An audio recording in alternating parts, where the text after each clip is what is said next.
So I'm going to show you how to change the oxygen sensors on a Mazda3 2014 in this video. This code came up a day after changing the first oxygen sensor, the Upstream. So I'm going to show you how to do both, but this code is for the Downstream sensor by the catalytic converter.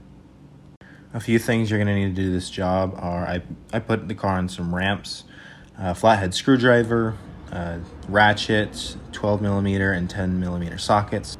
I borrowed these 22mm oxygen sockets from the local auto store. Here's the location for the Upstream sensor. You're going to want to take it out from the terminal first, right here, and then you can unlatch it from the clips and unscrew the socket. The new sensor will come with anti-seize that you're going to put on just the threads.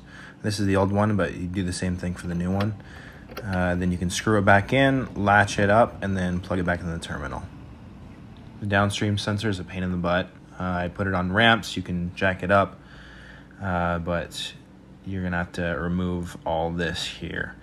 You're gonna have to take off the skid plates and the aluminum to the left, and you might have to drop down the catalytic converter a little bit by unhooking it. So the sensor is right through this hole up here, so it's pretty hard to get to.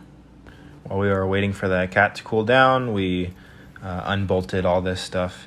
You're gonna use the 12mm for the skid plate and the 10mm for the aluminum, and there's also some black clips that you can unlatch with a flathead. Then there's a latch on each side of the skid plate, so you're gonna unlatch the passenger side first, and then you can take out the driver's side.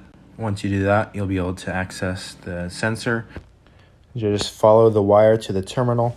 You're gonna unscrew this thing, unlatch it, and then you'll be able to unplug it.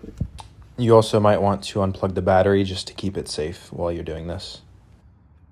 Before you do this, you could also put on some penetrating oil on the sensor just to loosen it up.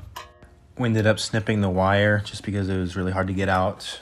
The bolts were stuck in. And then you can put in the new one. Just remember to put on the anti-seize. Use one of the sockets to tighten it, and then you can plug it back into the terminal.